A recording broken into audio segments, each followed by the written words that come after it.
Welcome to the Lightworker podcast.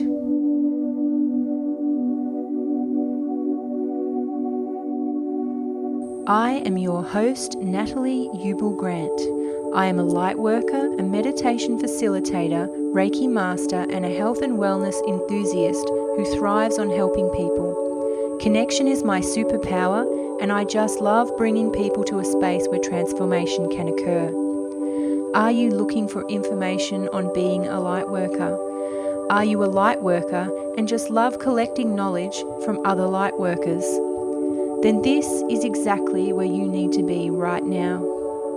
Spirit has brought you here for a reason, and my hope is that this podcast will offer some new information and insights that will help you on your journey. I am here to help you connect and grow on your true path as a Lightworker.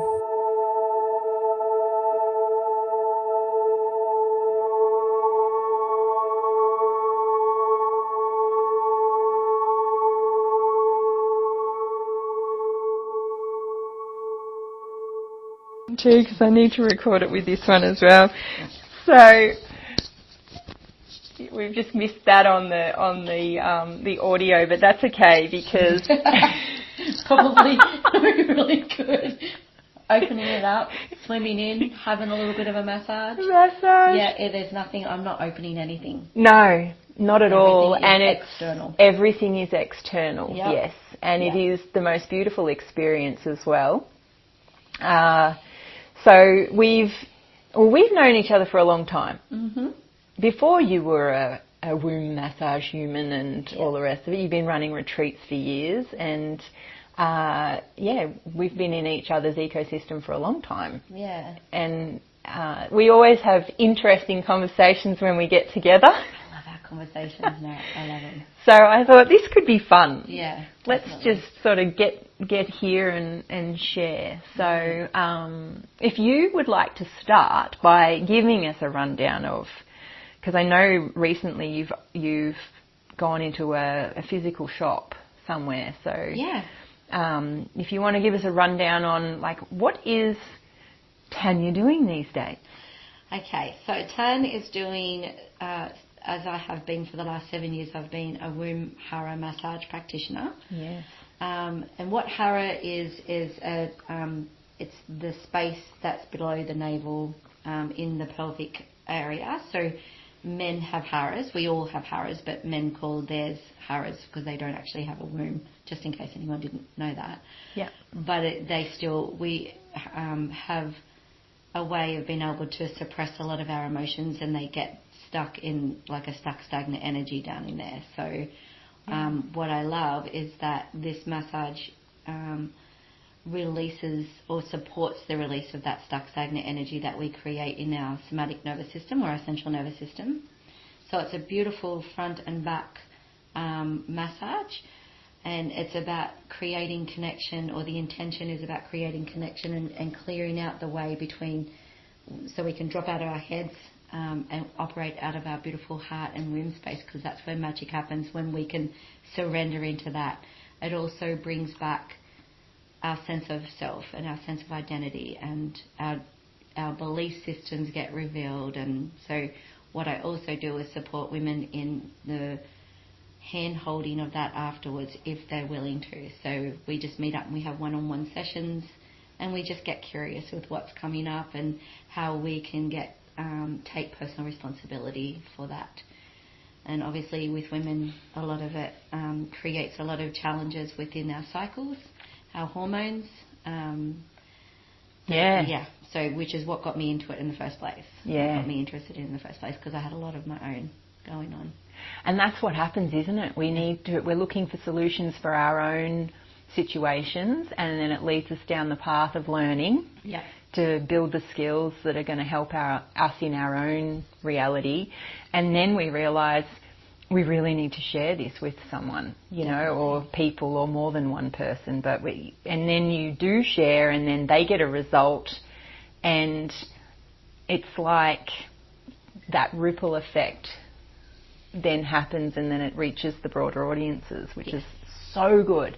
So the bit that I love about your massage is the wrapping at the end. Oh, I love that too. Yeah. What do you love about it?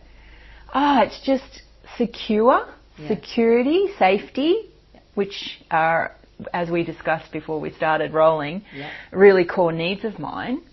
So my body needed it, particularly when I was having the sessions with you. And when the body feels safe, then it finally relaxes, you know. And I really think that there's a lot of us that walk around that don't have that. Don't know how to access it, don't know how to find it in themselves. So it's really nice that you can provide a space where at least you can feel it, what it would feel like, you know, because once you've felt it, then you can access it. Yes, that's right, because then you're like, oh, I think I like this feeling, I remember this. So when I first experienced the wrap part of it, which is traditionally called closing of the bones. Closing of the bones. Yeah, so it's traditionally done for, like in many different cultures, but they traditionally done it for women that were after they've had their babies, because they've given of themselves so much that they've forgotten who, like, because they just give up everything. And as you do, babies need you to do that, but then we forget. And if we stay in that forgetfulness, then, so it's basically clearing out the energy and making it whole so we're completely open again. And then the wrapping is just like that safe security. And what it reminds me of is just, so it's bringing everything back in to ourselves so that we feel fulfilled again and nourished. But what I love is that it reminds me of what it would be like as a baby. Yeah. When we're swaddled. When I used to love being tucked in really tight by Mum and Dad. We lived in New South Wales, so we had quite cold winters, and we'd have the double blanket and the doona and the sheet, and I'd always ask them to tuck me in really, really tight. Yeah. So it feels like that for me. For some, it can bring up a sense of anxiety because they feel like they can't get out. Yeah, too restricted. Too restricted. Yeah. But that is something that if you let yourself feel safe to let move through, and then you get to feel it. So it's allowing yourself, like you can get out of it anytime you want, and I'm right there just holding and nurturing and holding that space whilst you move through that, and it's beautiful. You never want to come out. I never want to come out. I've taught my husband how to do it so I can actually be wrapped up. Yeah. Oh, that's awesome. Yeah, because it's just such a special experience, really. And even the womb massage, like, it's just, for me, it was a new way, or a new, I always see it as an adventure when I go off and figure out universal energy, who am I going to see this time for this particular situation that I'm finding I need support with, right? And that's where the path led to you. And I always find it interesting what comes up in sessions with different practitioners, you know. And the thing that came up in the session with you was the grandmothers.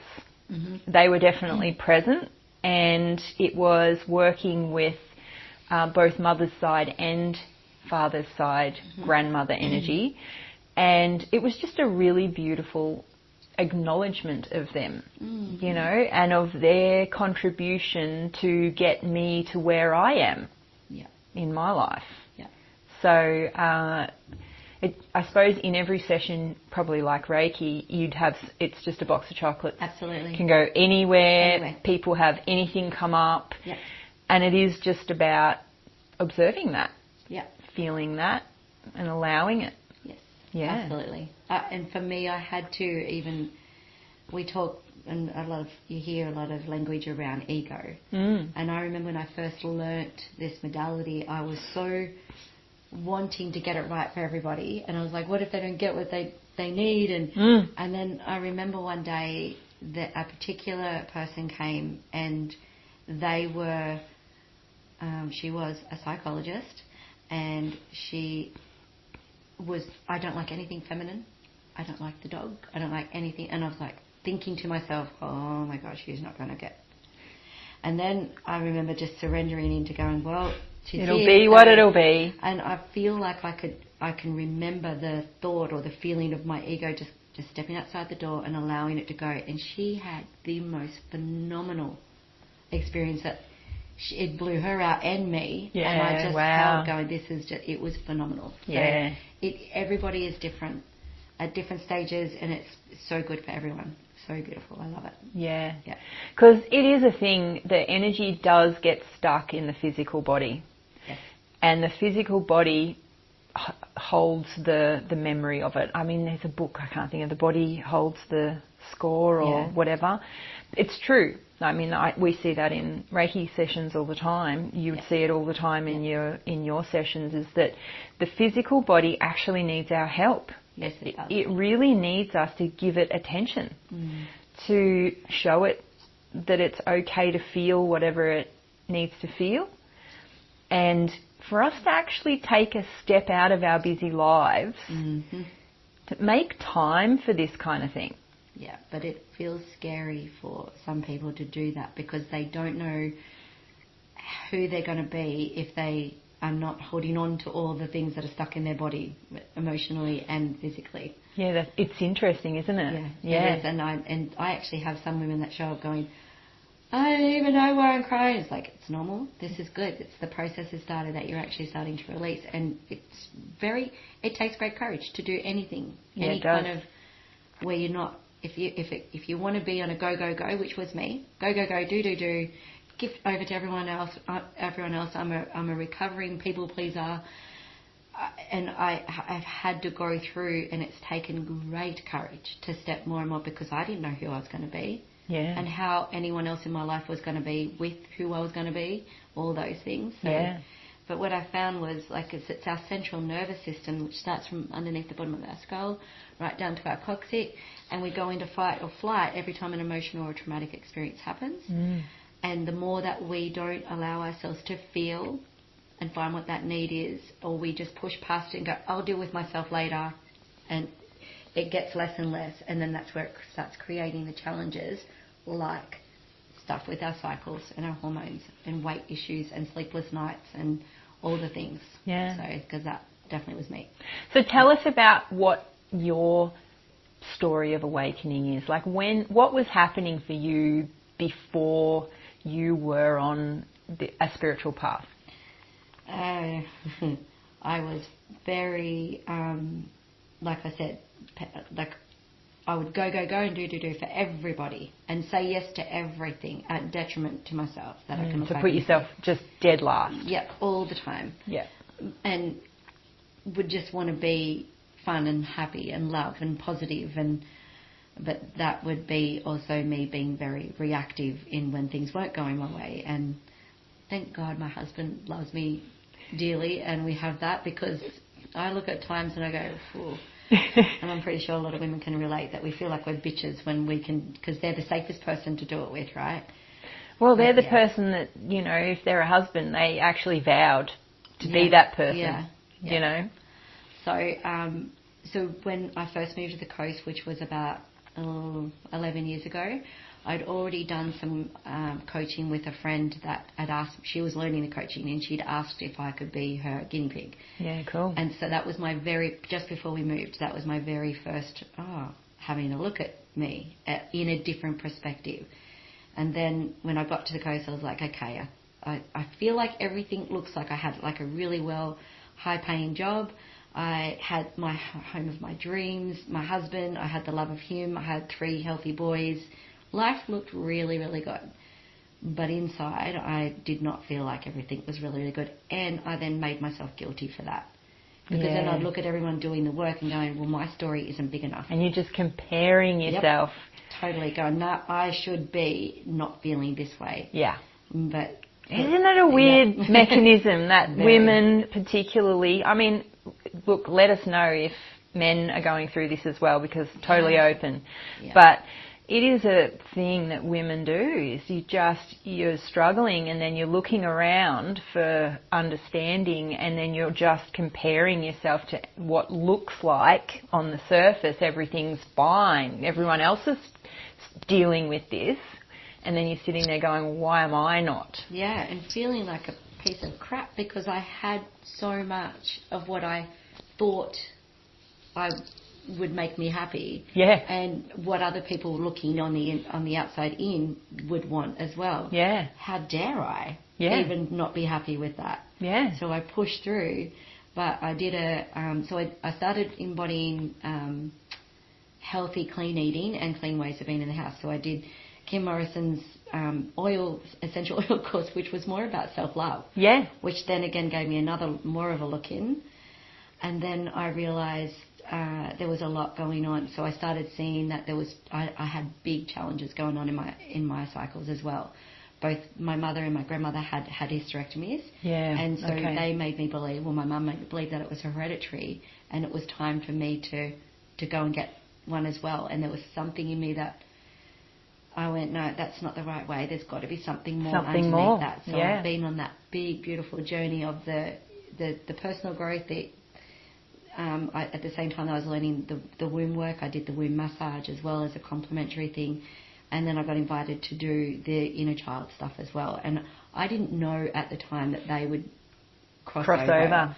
But boy, do they. Yeah, they do. Oh, yes. Yeah. So much. So that's how I've got to where I am. And I'm so passionate about, I believe that I'm a cycle breaker. We've heard that. Yeah, yeah. I've definitely broken through that with my grandmother's line. Yeah. So I can see it's gone sideways as well. Her sister and her sister's daughter also have gone through the same thing. Yeah, wow. So it's definitely big in there, and so passionate about like creating that awareness around we don't need to hate our cycles. I used to talk about it like it was so negative.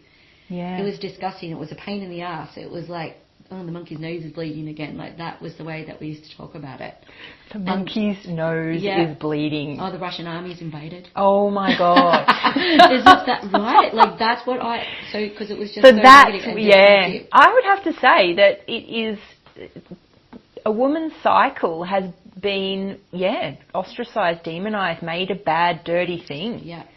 It really has. And then that's so relating with the feminine embodiment. Yeah. And so I was like, I never wore dresses or skirts. I was like a tomboy growing up. I've only had a brother, and like my mum's friends' kids were boys, and I hung out with boys. I got along with boys better. Yeah. So females were just like suki lalas, and funny you ended up here. I know, here I am. I've got 3 boys of my own, and I've been able to find this part of myself that is like, oh, feminine.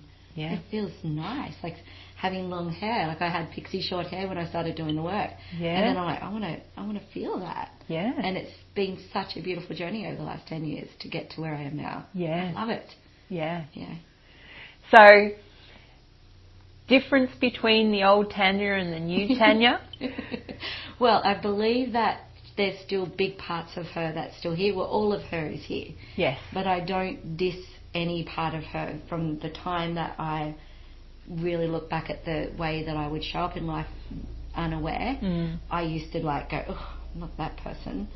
I am that person, and I do have a beautiful, light, fun energy that I know is relatable to people, and I do love fun, and I love to love, and I love to be loved. So those parts of me have never gone, but I definitely have learnt how to be more self-responsible for my own feelings, and not like boundaries. When I first got told boundaries, I was like, boundaries. Boundaries. Why what can't is I that? just love everybody and just like everyone can just be loved? No. You actually need to have self-responsibility and put boundaries in. And I remember thinking, I can't do that to the people I love. What will happen to them? Feeling very responsible for them. Yeah, yeah. So I got given a really beautiful analogy one day. I struggled with it for a long time. So there are people that will take and take and take from people that will give and give and give and give. Yeah, and because you're willing to give. Yeah. And that is, I could see how that was at detriment to my health and my mental status and everything else, my relationships. So now I understand that I don't have to save everybody and I don't have to love everybody, and I can let them be at it. But the way that I had to allow myself to see it was that I got given the analogy of a lifeboat. Yes. And I have the ones that I choose to be my lifeboat, the ones that you feel safest with, and the ones that like don't take from you, that you know you can trust with everything in your messy, in your everything. And then there's the ones that may not be able to meet you in that space. So that's okay. I can still love them, and they can be like on a rope, on a life raft, that they can pull themselves in. I don't go in and get them, because that's what I used to do. I'd go and dive in and get them. And get them at detriment to myself. You put yourself at risk from being eaten by sharks. So now that would be, if you ask me that question, that's what the difference is. The difference is, I like that. And I really have that, and I really, really, truly, truly love who I am. I really do. Yeah. Yeah. So you're the life raft. You're there if people need you. Absolutely. But they got to ask. Yep. I like that. Yeah. It's a really good analogy. Yeah. So you don't dive in and help people without their permission. That's exactly right. Yeah. And I do not take personal offence if they don't want or need that. That's completely okay. Yeah. I love them anyway. Yeah. I did have a client once that she was yelling and screaming at me. She was really mad. She's like, I'm going to hang up on you. I'm like, it's okay. You can. I still love you anyway, but because I wasn't taking what she wanted to give me. She wanted to push me so far away. Yeah. And I was like, it's okay. And that made her madder. But then she just, like, it was like, okay. Yeah. Yeah. Yeah. Well, we're going to, particularly as practitioners, you're going to come across people who, like, life is like a box of chocolates. You've got some people who really appreciate the information that you share, and then you've got other people that get completely triggered by what you share, you know, and they, like all humans, see through their own filters. They do. You know, and as practitioners, we have to be okay that they might not be okay. Yeah. And that can be hard. What was that like when you first started? Do you know what I mean? Like, super tough. Because being the people pleaser. Yeah. I would take it so personally. Yeah. What was that like in your body? It would hurt. I would feel really sad. Yeah. And not in the earlier of learning that part of myself, I didn't know what to do with it. Yeah. So it would take me out for a while. Yeah. And not feel, and what I would do, actually this is what I would do, I would literally just go, I'm just going to cut you right now, I can't look at you, I don't know what, so I'm going to just be over here. That's leaving them there. Yeah. Now I'm just like, it's okay, I see where you are. Yeah. And I don't need to go and physically say that to them. I'll just love them anyway. Yeah. Without taking anything personal, but also not taking on their shit. Yeah. Yeah. Being able to just see which part is yours. Yeah. And which part is other than you. Because the only thing we can control is us and how I think and feel. Yeah. And I'm responsible for that. I actually had, can I share? I'd love you to share. I had a real life experience. I think I have shared this with you before about so I was probably a couple of years into starting to the self-growth. Yeah. And I had a group that wanted to go out, my boot camp group wanted to go out to Old Lady Island. Yeah, yeah. And so they were surf lifesavers, so I'm like, I feel safe with you, that's great, I'll go on my stand-up paddleboard. So I've got an 11-foot stand-up paddleboard. I can't surf it, but I trusted that I'd be able to get out there. Not realising to get on the island, I was watching them. Waves. There's waves. Holy moly. Control to get in. And you so do. I was watching them. They were like going in, catching the wave in, and then controlling their vessel, turning it. I'm like, I can't control that. Yeah. So I said to a few of them that were still there, I'm not going in. I'll just paddle around the island. You guys go, because I can't surf this. And Lani said, you'll be fine, just go when I say. And I'm like, no, you don't understand. If I get on the momentum of a wave, I ain't going to be able to control how to go. You'll be fine, trust me. I'm like, okay. So I stayed on my knees. And brave, right? Courage. Yeah. And I went as fast as I could. And I could, sure enough, feel myself, got stuck on the momentum of a wave that come and took me, heading straight for a rock that was sticking up out of the water. Oh, my gosh. And I remember just in the seconds that I was about to hit, I was like, I'm going to get hurt. And my board's going to get smashed and nothing I can do about it. So I didn't even try to get out of the way. I kind of, what felt like I heard myself scream and end up in the water. The ones on the island see me hit. The ones from behind thought they see me hit. Come to my rescue. I'm stood up and everyone's like, are you okay? And I've looked down. I'm like, I'm fine. I'm okay. They're like, how are you okay? I'm like, I don't even know. And then so I went to pick up my board to go to the water and adrenaline's going through. I'm a bit shaky.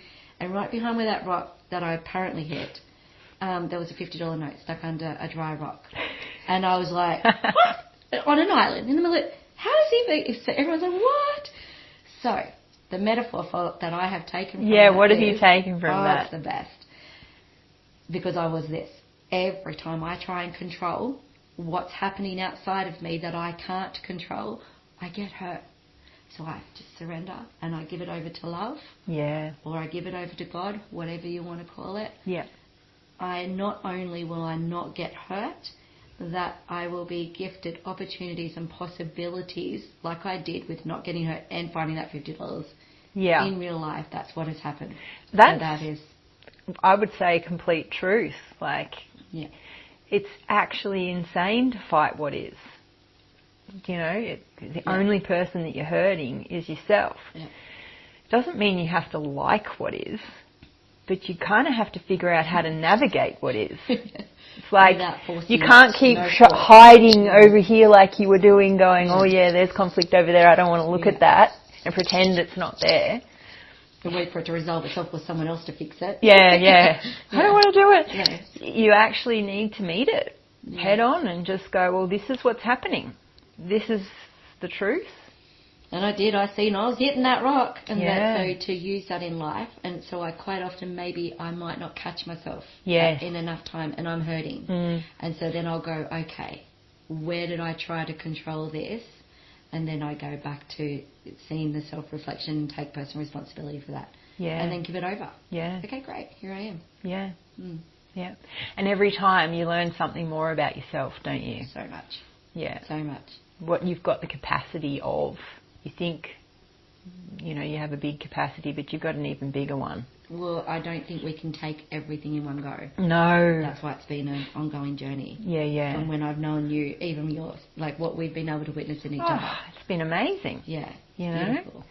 And it's funny how the sort of the path, which I find interesting, seems to be, the way that you spoke about it was the same. You sort of start off with your body health, like food and,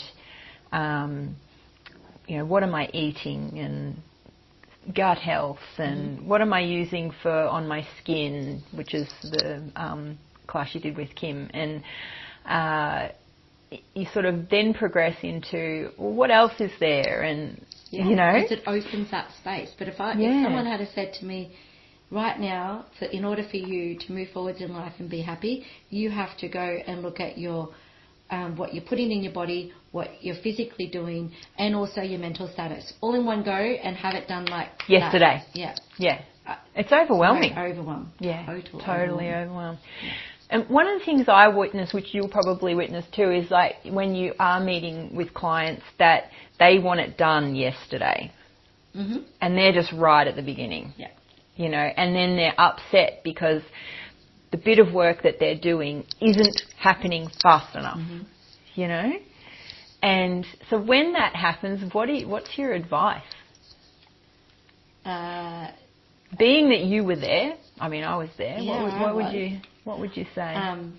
Well, firstly, one word, if you should on yourself, should is shit. Should is shit. Get it out. Yes, it is. Because if you're shooting on yourself, then there's something there to look at. Yeah. And it is for me, if I find myself wanting to blame or go into story, then I know that there is something more for me. Yeah. And it's really, really difficult to actually stand in your own vulnerability and go, okay, I've created this. Yeah. And then it's your responsibility to choose how to show up in that situation or circumstance or relationship or whatever it is. You only get to control that part. So I guess only part. Yeah, it is. Personal responsibility. Yeah. Yeah. And be kind to yourself. Oh my God, so much. Don't shoot on yourself. That's what I always tell my clients. And there is no tick box. No. You cannot just go, all right, well, if you just tell me what to do, tick, tick, tick, tick. So stop trying to control. Yeah. And just let it happen as it does and just keep falling more and more in love with yourself. You will, not even by choice, it just will innately happen. Yeah. So I completely flipped, with all this work, I've completely flipped my relationship with my cycle, that where I was like, I couldn't go out every single month because I was so heavy and I was clotty and I was in pain and all the things. I had endo, had all of it, but in the work, so it isn't just what I'm putting in my body, it's understanding of it and the mental part of it as well. So it changed so much that so you have 4 seasons, right? Yeah, please explain. Oh my God, so let's seasons, do the seasons. So you've got your summer where you're in ovulation, where you feel like you're Superwoman and you're on fire and you just can take on the world and you can get all the work done and you can do the kids and you can do the hubby and you can do all the social things and all the activities. But I used to expect myself to stay in that place. Oh, yeah. For the whole time. Yeah, and then make myself wrong when I dropped. Yes. And so I'd push to stay there, which I can now see created a lot of the challenges. Interesting. So what happens after summer? Well, you're going into autumn. So autumn is where you will feel hormones will let you know you're dropping just that little bit. You'll feel the drop if you, and it isn't, if we're not aware, it can start, that's where you start getting crabby. And that's where you want to bite everyone's head off. Yep. But you don't have to be. You can actually notice it, and you're prepping yourself to come into your winter, which is your bleed. And if you prep yourself enough, then you'll actually really enjoy the bleed because it's reflection time. What do you do when in winter? What do bears do? They hibernate. So we're going into our womb space and our womb room. So you want cozy and warm lighting and like nourishing food. And when you give yourself that, so if you, for me, like I own my own business and my husband works away, so I knew then I have to prep myself and my family of where that is so that they understand where I'm at. Especially with 3 boys. Yes, yeah. And this is the interesting part. Like Bodhi, when he was 15, he noticed me in the drop because he asked me a question, and whatever look or whatever energy I gave him, he's like, "Oh, you're not your normal self, Mum." And I went to start thinking, where am I in my cycle? And he got it and went, "Oh, you're coming into your winter." He got it before I did, and I went, "Oh my God, but it's like that. It's epic." That's amazing. These beautiful boys are really, they're not going to be afraid. They're not afraid with their girls or to talk about it, and it's just normal conversation. Whereas it was very taboo in your household. Upbringing. Yeah. And with all the men, and even with my husband in the beginning as well. Just don't even go near. Yeah. That's really common. Mm-hmm. And it is weird to talk about it. And it is interesting how uneducated we all actually are. And it doesn't have to be hard education. It's as simple as understanding where you are in your cycle and understanding what your hormones are doing in that. So when I started understanding that, so coming out of your winter, what are you going into? Spring, refresh. You've just been able to release whatever we've been experiencing, maybe emotionally or physically in that month. We've been able to release. We are so blessed to be women. Yes, We've been able to release, and then we get a refresh start every single month. Yeah. And then you're in spring. So it has been mindful that, because then you can set new intentions and set your month up so that you know where you're going to be. For me, I needed to go, right, this is the month, this is where I set up my summer, where I know that if I do too much, I'm going to exhaust myself too much coming out of it. So I'm going to pace myself, and I'm not going to go full wah like I used to and try and stay in the wah. And I wonder whether because women didn't really know their cycles, and they don't, or even they might, not that they didn't, they still don't know their cycles, and they don't know the different, emotional responses at the different times and seasons. Do you, what's your thoughts on menopause? Because this is okay. No scientific backup in this, okay, but it's fine because this is based on observation. Yes, based on observation. Right. So because you see a lot of clients, yes. I see a lot of clients, and okay, it's not science backed, but we're seeing patterns, right? So what's the patterns that you're seeing?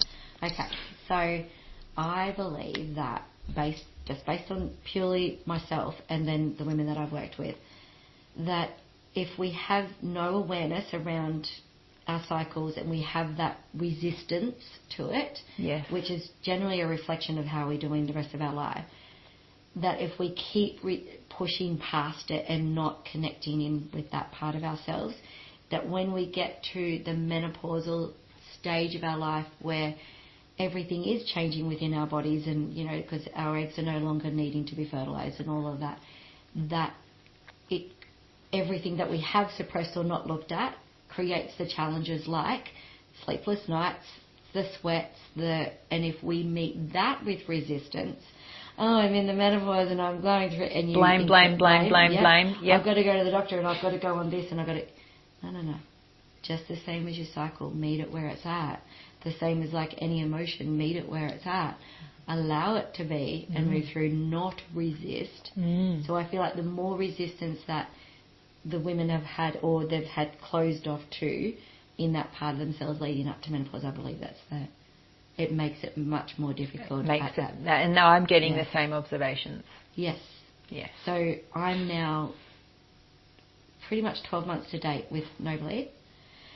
But the first, I had a prelude to it. Yes. So I had 7 months no bleed, and I was mad.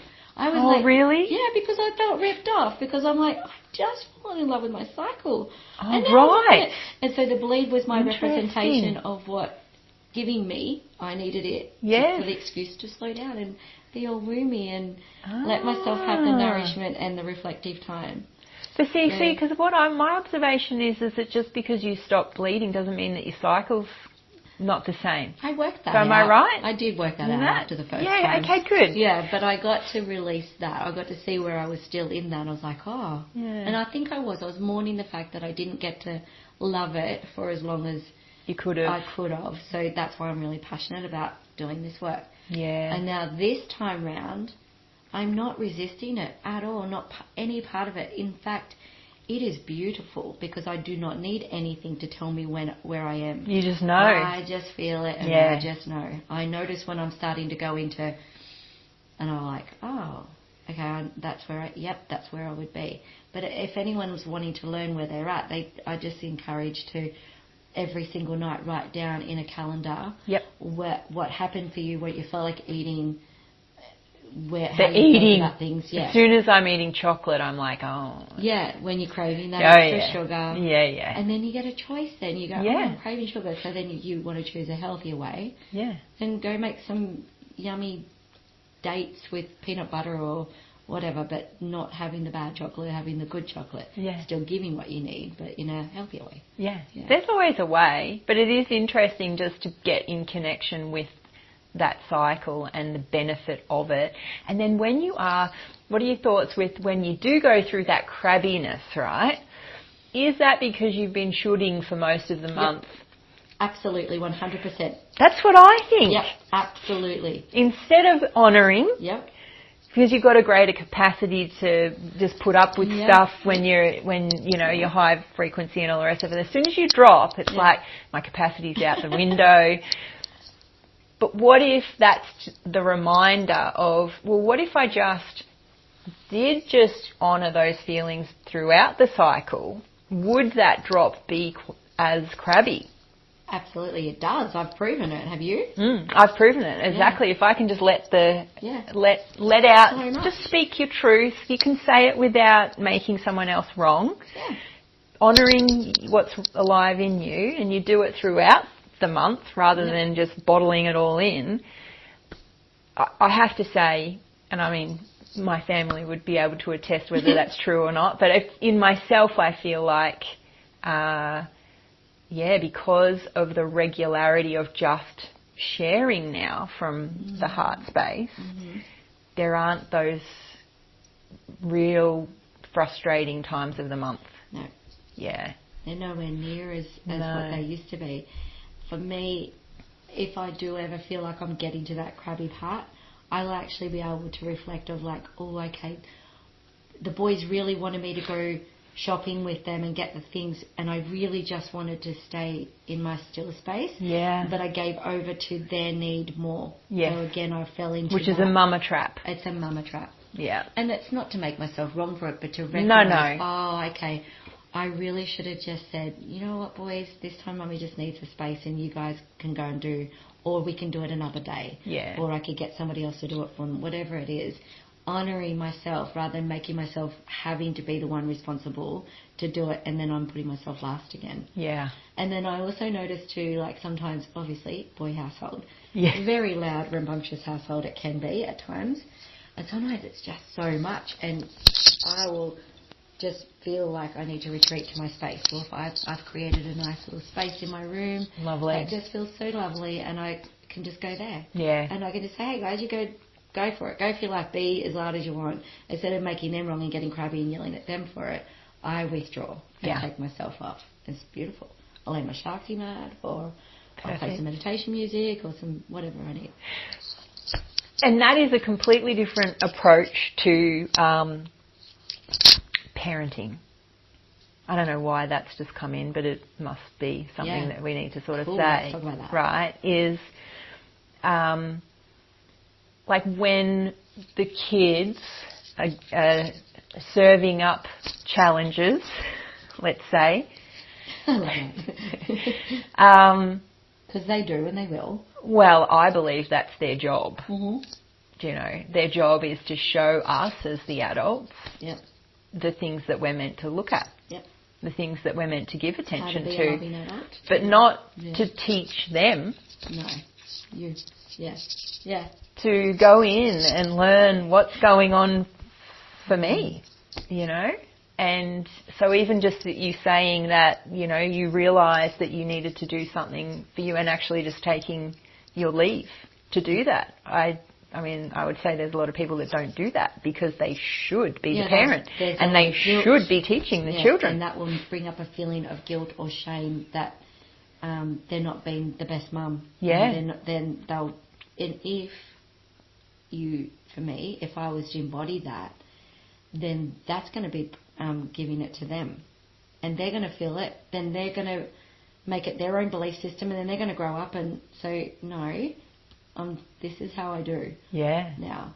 And changing the rules, it was challenging to do that, but far out, freeing. So much more rewarding and freeing than staying stuck in it because you didn't think that they would receive you very well, or that they would love you when that would come up.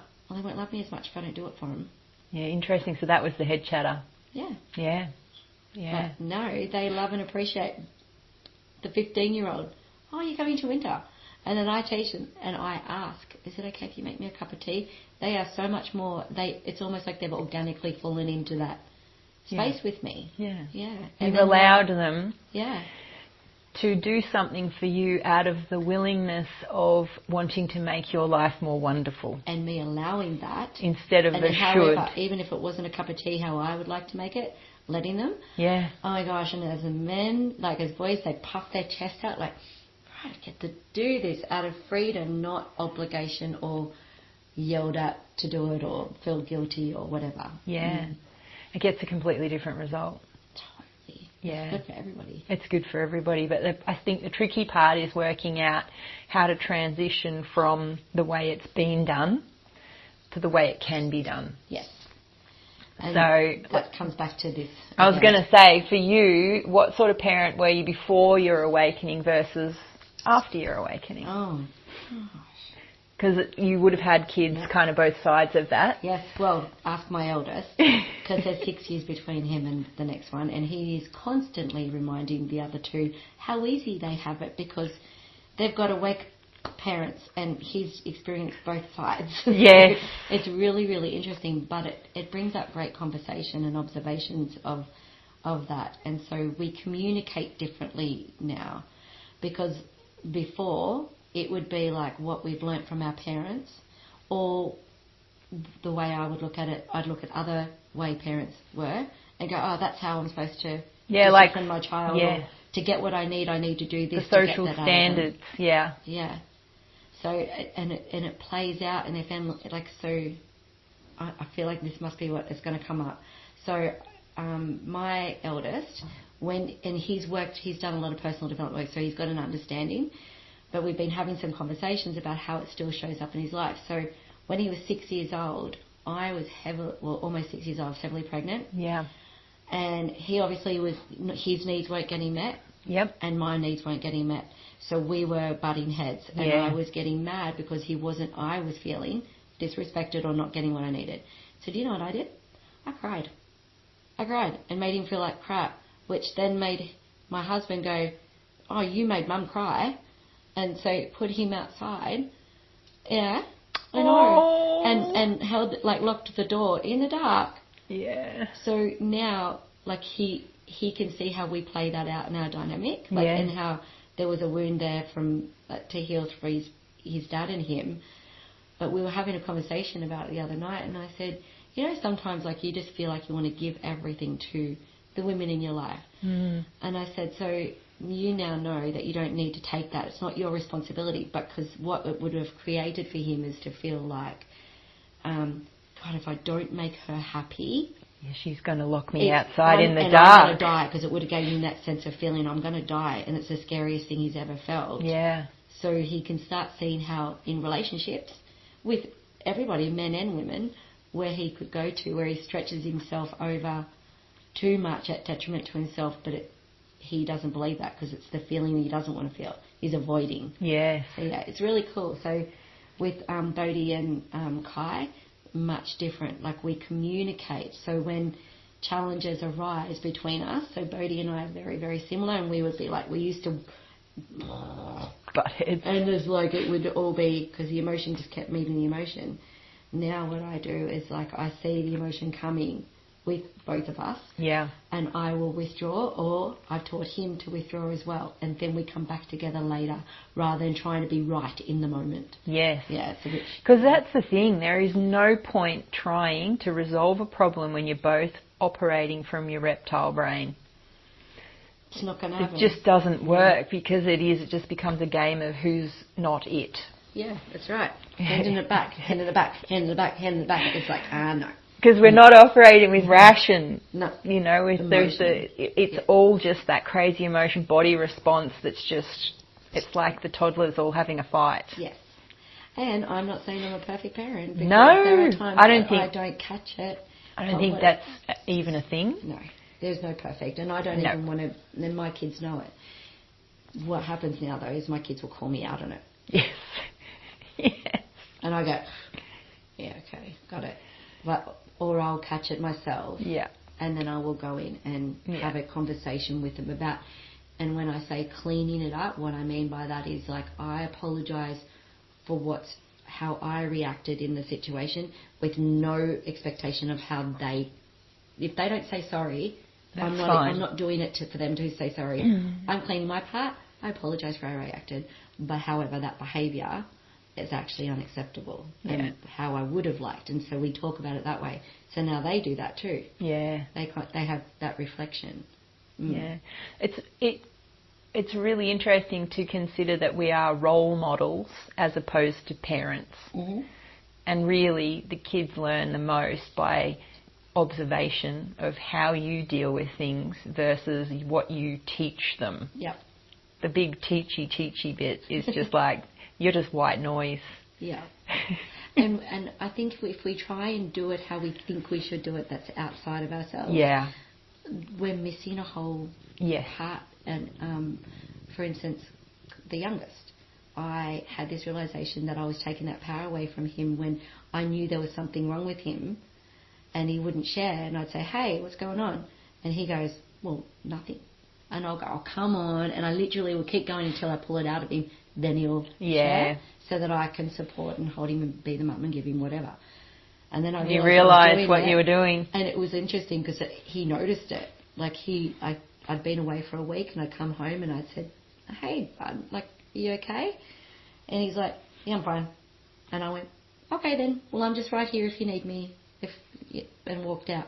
Well, 10 minutes later, he's coming over and, you've changed. And I said, how have I changed? And he goes, well, you knew there was something wrong with me, and you normally do that. I'm like, but if I don't trust that you're okay, you told me you're okay. I have to trust that in you. Yeah. And here you are. Is everything okay?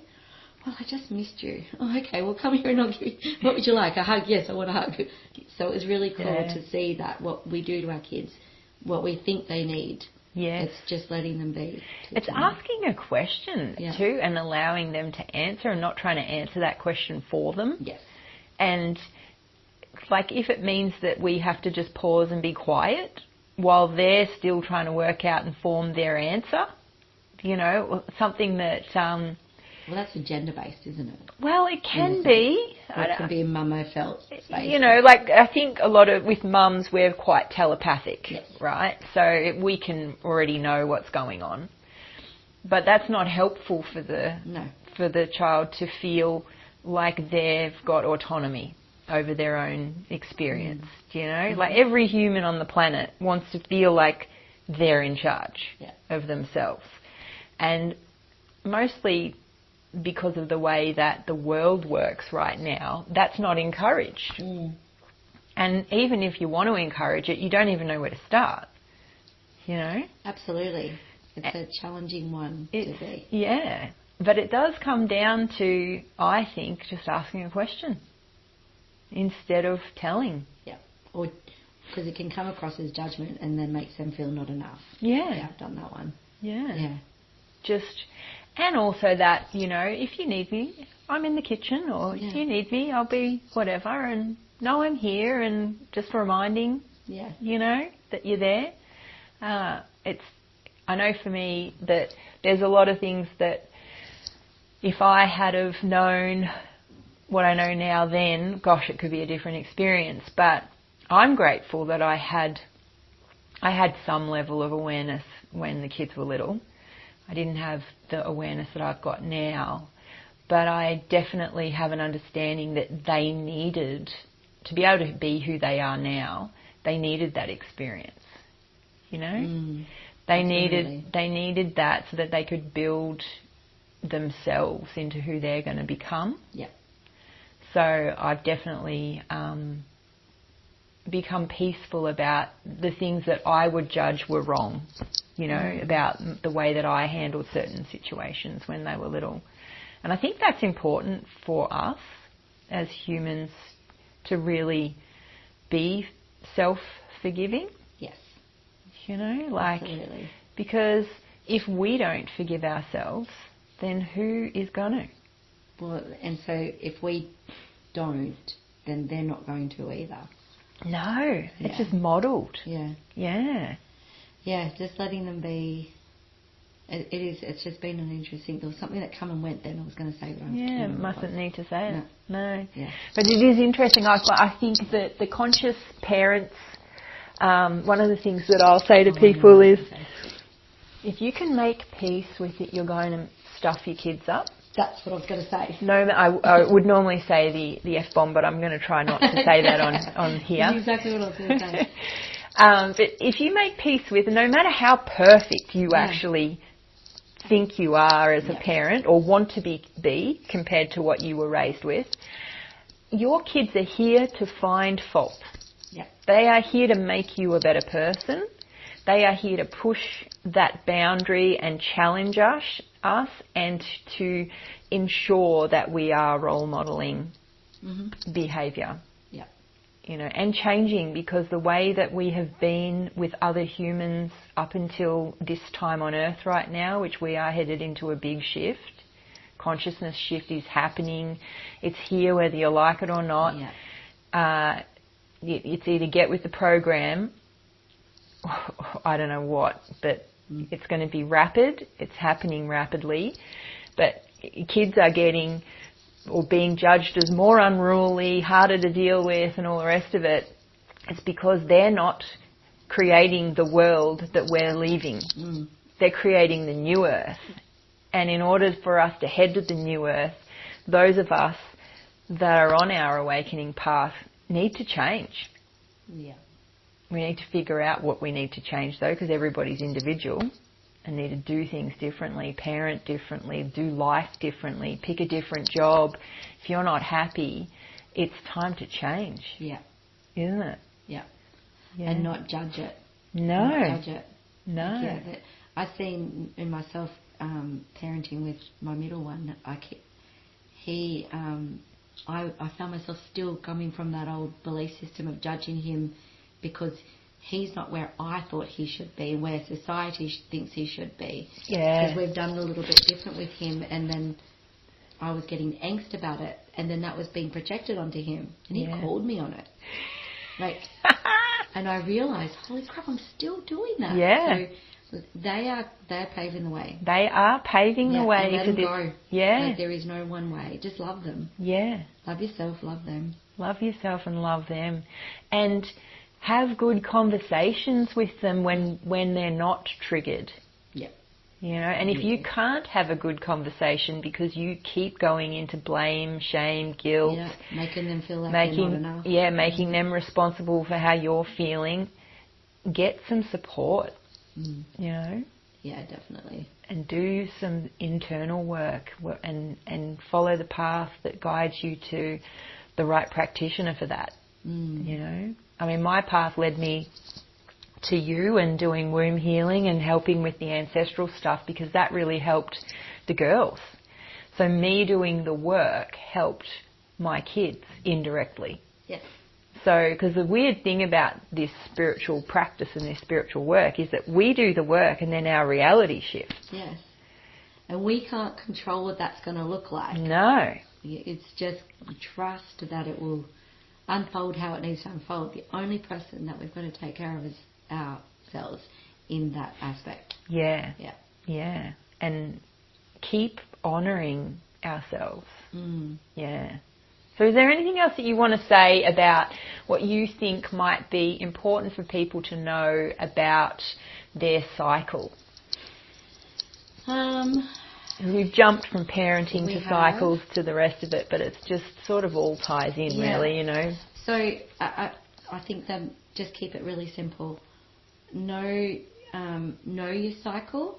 There's all sorts of things that you can to track your cycle, and to not feel like you have to fix it, like meet it where it's at. So sometimes the bleed can be quite heavy or painful, but don't go straight to the Panadol or don't go straight to the, maybe even a hot water bottle would be nice just to sit with and meet whatever that is, because sometimes we have traumatic experiences that happen outside of us that if we haven't been able to give ourselves enough time to process those things, it will bring up that. So it is a time to meet it and let it move through. Yeah. For an example, I had a really close friend pass away, I think 3 or 4 years ago now, and I held space for myself, I didn't hold space for myself, I held space for everybody else. For everybody else, but not you. Like her kids, like everybody, and I was like, I will get to me. And then it was about 3 months in, and I had the most horrendous, yucky, painful bleed, and I realised, oh, okay, I haven't been giving myself enough. Yeah, so right. I think that's really important, just to, if it is that, it doesn't mean there's something wrong. It just have a look at where you've been and where you haven't given yourself enough self-love. Love. Yeah. Yeah. That's really important. So important just to stop, pause and be with whatever the feelings are. I find it easier if you're outside in nature. Yes, that is definitely to do that. Yeah. It's like, because some people sort of sit there and go, well, that's really good, Nat, but I don't know, how to be with my feelings and whatever.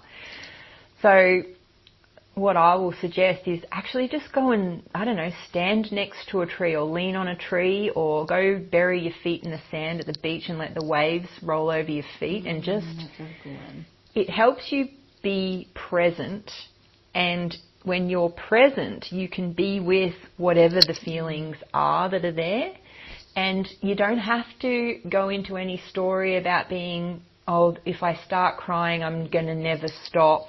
Right, because the truth is that's not true. Yeah.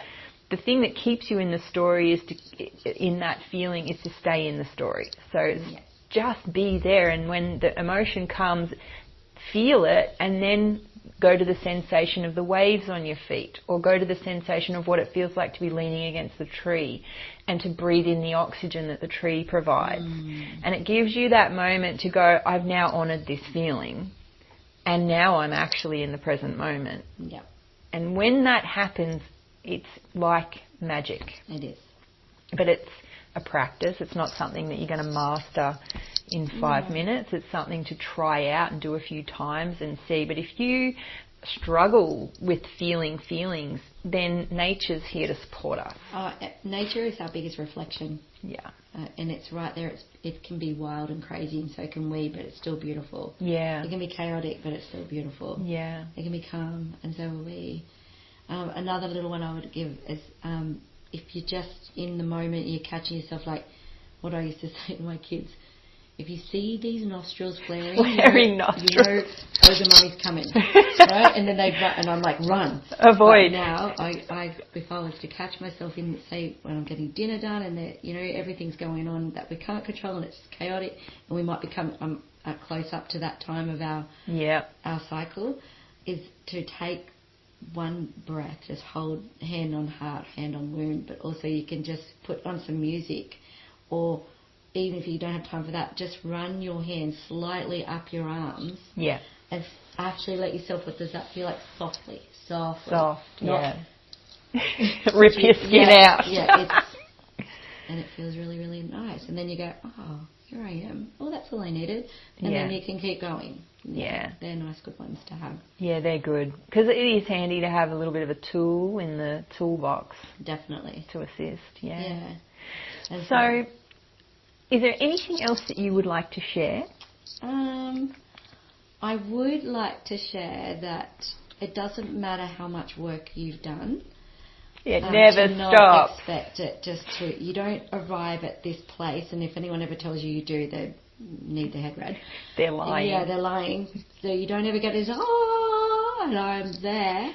Well, you could get that, yes, and it lasts for like 30 seconds, yes, and then whoop, you're back into life. Yeah, because there's so much outside of us that we can't control. Right? Exactly. So if you ever find yourself in either, also this is what I just wanted to share, if you find yourself ever in judgment outside of yourself, everything's a reflection, so have a look at where that is within.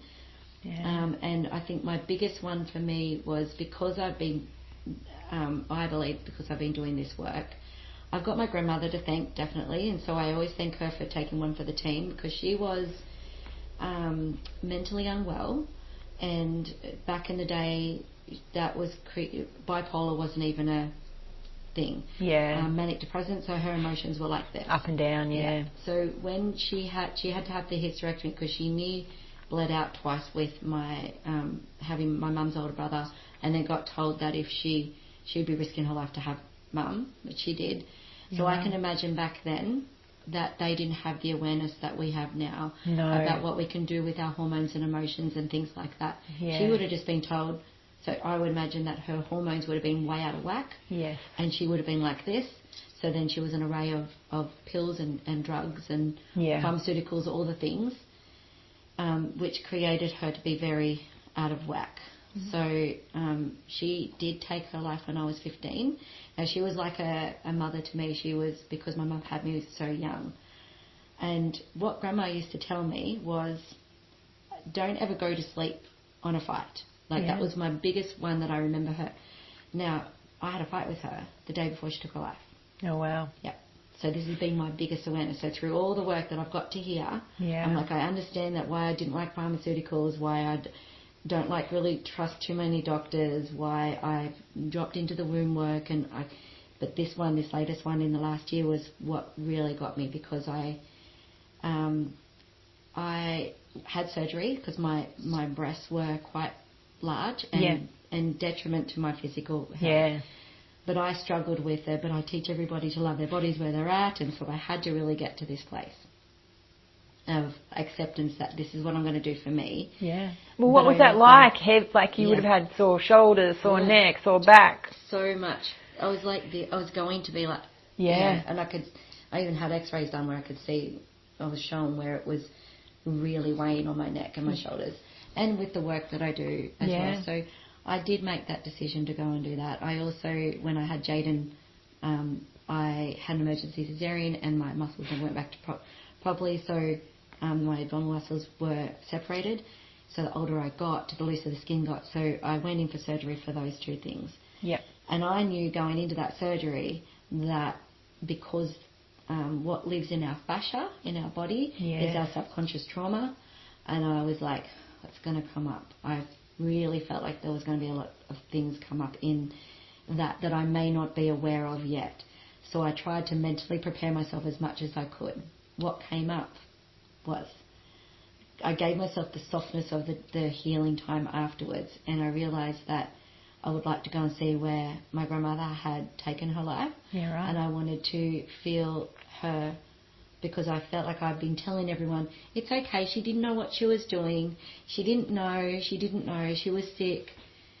I realised when I was going up the mountain to where she'd gone that she would have been in her most clearest mind, and that it was her prerogative to do what she needed to do. And so I got to see that. But the reason I was telling people that is because if I had said she did know or if I allowed myself to know she did know what she was doing, that would have meant that she went on a big sleep on the biggest fight that we've ever had. And so what that created for me cutting here is what I had protected my heart so closely that the sword would go up in the unawareness, but there was still a part that if I let you in all the way, you're going to leave me. So I can't do that. So that's where I believe I became that people pleaser. I'll just do everything to make you feel safe enough, but I won't let you all the way in because... And then that shifted how I could see, going back over my life, what I had done, how I had done that. And now I have a different relationship with my mum, my husband, my children, myself obviously first. And it's beautiful to see that. So I wanted to share that because we do, like, that stuff lives in our fascia, which is linking back to why I do the massage and the mentor work and the retreats. The retreats will actually, it actually got developed whilst I was in that soft, gentle time.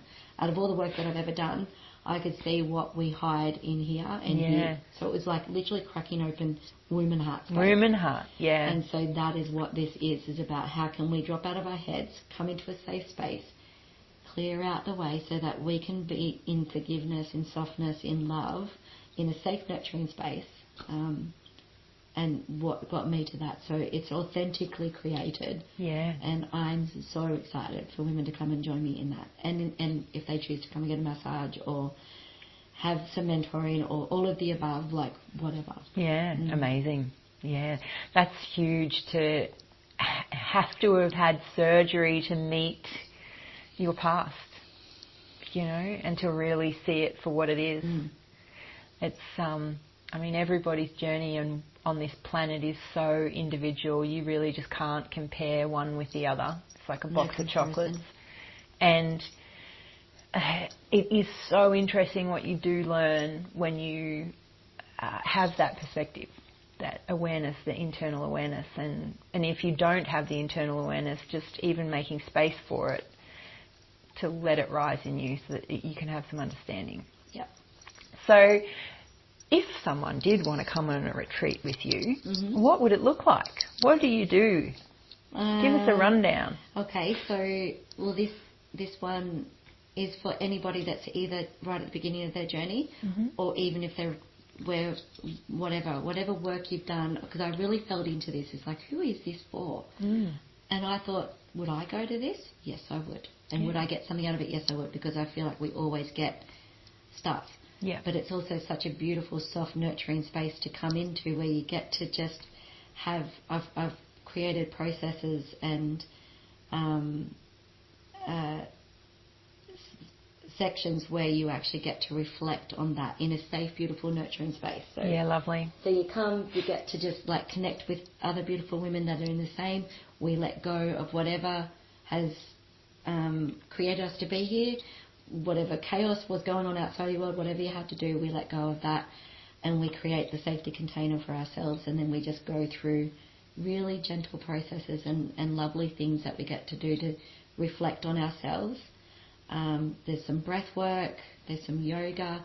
I've got this most amazing caterer coming, the one that I've got running in, this one's in the Byron Bay hinterland. Lovely. In October. Yes. And it's just going to be so beautiful. And I ran this first one last year down in the Illawarra, and it was so beautiful. I loved it so much. Just seeing the women come like this and then leaving like this, and to be able to have the tools to take home with them and the ongoing support, because I do ongoing support as well. Lovely. We do like about 4 weeks of just like check-in, so I'm not just you're not just coming and seeing it and then you're on your own. You literally Yeah. have been guided and supported. Yeah, that's good. Yeah, because sometimes when you're in that sort of a container, it can really rip you apart. Oh, yeah. And so it is really nice to know that you offer that support afterwards so that people can feel supported and not alone. Well, because can be. Yeah, well, because your energy changes. When you go to something like that and you go back to your real life... Nothing's changed there, you have. Yeah, but this is the thing, you've changed. Yeah. And so sometimes, you know, it can look like everyone around you is different. And that is because, you are a different person, so you're seeing through a different lens. And that can bring up issues, particularly in families, dynamics and relationships. And I usually say to people, you know, have an awareness of that. Yes. That you're different. You feel different. Even if you don't open your mouth, your energy doesn't feel the same, and they can feel it. And so then their bodies go into a reaction around that. So can you be okay that they might not be okay? Yeah. You know, and that's why I feel like when we create that container of support with one another, so the sisterhood that gets created. It's amazing. And then to be able to held and guided through that, because I've done things, and you may have as well in the past, where I felt like I'd been turned inside out, upside down, and then put back together and thrown back out into the world. Yeah. And I've come out, wow, everything's awesome. Oh, what? Everything else hasn't changed, and then not knowing what to do with that. And then it's easy to fall back in if you don't allow yourself to be supported afterwards. Yeah, so that's lovely. So we will put all your details in the show notes so that if anyone's interested, they can get in contact with Tanya. And you are now up in Marcoola at the town of Seaside. Yes, the most beautiful little space. Yes. Do you want to just share a little bit about how that space has come about for you? Yeah, I'd love to. So I'd been doing the massages out of home, and again, when I had my surgery, I had the download of, in the softness of the time that I'd created, that I needed to get it out of the house. One of my top values is family, and it was affecting that part. And even for me, I was feeling it, like I'd have to ask them to be quiet and as you know. Yeah, when we, absolutely. So I thought, cool, I'll be ready, I'll go back and I'll set up some appointments to go and have a look at some spaces. And nothing felt right. It just didn't. And so I kind of just put it down. And then about probably maybe 4 or 5 months ago, I happened to be mentoring one of my clients who's actually a psychic medium, and she's in the middle of hers, and then she's downloaded. She's like, I have to tell you something. And she said, you need to get into a space and out of that bedroom, because I do it in the bedroom and I'd like create the dividers. She said, it's affecting yours and your husband's love energy. Yeah, right. And I burst into tears going, oh no. So I went, okay, universe. Right, show me where. Because I couldn't control it, so I let it go, and I stated what I wanted. I wanted to work in a space that had enough car space for people to park, a beach close by, somewhere where they can integrate after or before, lovely. And both. And to be working with someone who's also very, very embodied in whatever modality that they were. So I booked an appointment to go and see this place in Mooloolaba, and I'd already started feeling, I don't know, but I'll check it out anyway.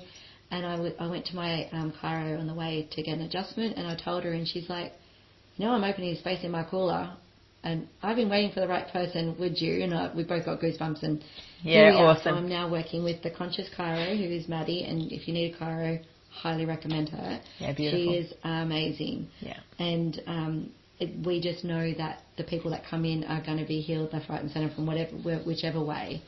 So to work with her and in her space is really beautiful. Yeah, wonderful. Yeah, so that's how it came about.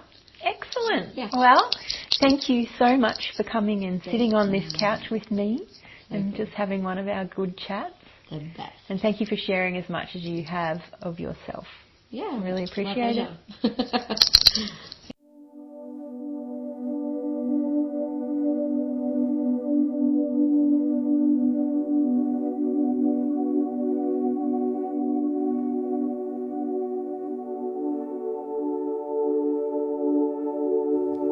head over to lightofwellness.com. That is www.lightofwellness.com now and sign up for my newsletter by joining the Light Tribe. I will keep you up to date with the latest info on upcoming episodes, workshops, meditation groups, and Reiki courses. I would also love if you have a chance to rate us on iTunes. Ratings means we are able to reach more people. Thank you again so much for joining me today. Have a great week. The content found within these podcasts are not intended to diagnose, treat, cure, or prevent disease. Nothing on this website is intended to diagnose, treat, or cure any physical or medical conditions. If you have any physical or medical conditions, you should seek the advice of your medical professional immediately.